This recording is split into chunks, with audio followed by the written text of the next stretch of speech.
Hello friends, இந்த வீடியோவில் React.jsல இருக்கிற useEffect அப்படின்ற ஹூக்கை பற்றி இன்னும் டீட்டெயிலாக பார்ப்போம். ஸோ நம்ம முன்னாடி வீடியோவில் சொல்ல மறந்தது என்ன அப்படின்னா, இந்த யூஸ் அப்படின்னு ஸ்டார்ட் ஆகிற இந்த ஃபங்க்ஷன்ஸ் எல்லாமே ரியாக்ட் ஹூக்ஸ் அப்படின்னு சொல்லுவாங்க. ஸோ ரியாக்ட் ஹூக்ஸ் அப்படிங்கிறது மெயினாக ஃபங்க்ஷனல் காம்பனன்ட்ஸுக்கு யூஸ் ஆகிற மாதிரியான சில ஃபங்க்ஷன்ஸ்.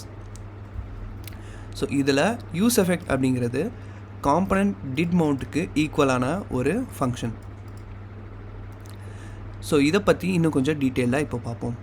ஸோ இந்த useEffect அப்படிங்கிறது ரெண்டு ஃபங்க்ஷனல் ஆர்குமெண்ட்டை அக்செப்ட் பண்ணிக்கும். ஸோ ஃபஸ்ட் ஆர்குமெண்ட் வந்து ஒரு ஃபங்க்ஷன் அண்ட் செகண்ட் ஆர்குமெண்ட் வந்து டிபெண்டன்சி அரே அப்படின்னு சொல்லுவாங்க. இந்த டிபெண்டன்சி அரேயில் எதுவுமே நம்ம மென்ஷன் பண்ணலை, அதாவது எம்டி அரேவாக இருந்துச்சு அப்படின்னா இந்த ஃபங்க்ஷன் வந்து இந்த காம்பனன்ட் க்ரியேட் ஆகும்போது ஒரே ஒரு தடவை எக்ஸிக்யூட் ஆகும். ஸோ அதான் இங்கே வந்திருக்கு.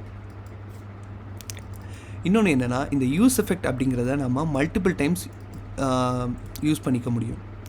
ஸோ 3 தடவை இங்கே கால் பண்ணியிருக்கேன். இந்த காம்பனன்ட் க்ரியேட் ஆகும்போது 3 டைம்ஸ் இந்த ஒவ்வொரு ஃபங்க்ஷனும் ரன் ஆகிருக்கு. இந்த ஒவ்வொரு ஃபங்க்ஷனும் ஒன்று டைம் ரன் ஆகிருக்கு. ஸோ 3 டைம்ஸ் வந்து இங்கே பிரிண்ட் ஆகிருக்கு. ஓகே, இப்போது இந்த டிபெண்டன்சி அரேவை வச்சு நம்ம சில விஷயங்கள் பண்ண முடியும். இந்த டிபெண்டன்சி அரே அப்படிங்கிறது இங்கே கொடுத்துருக்கிற இந்த ஸ்டேட் இருக்குது பார்த்தீங்களா, இந்த ஸ்டேட்டில் ஏதாவது சேஞ்ச் ஆகும்போது நாம் இங்கே ஏதாவது இந்த காம்பனண்ட்டில் வேறு ஏதாவது எஃபெக்ட் கொண்டு வரணும் அப்படிங்கும்போது இந்த டிபெண்டன்சி அரேவை யூஸ் பண்ணுவோம்.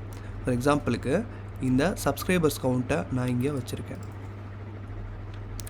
ஸோ இப்போ என்ன ஆகும்னா, இந்த பட்டன் கிளிக் பண்ணும்போது இந்த சப்ஸ்கிரைபர்ஸ் கவுண்ட் வந்து அதிகமாகும். அப்போது இந்த ஃபங்க்ஷன் வந்து எக்ஸிக்யூட் ஆகும்.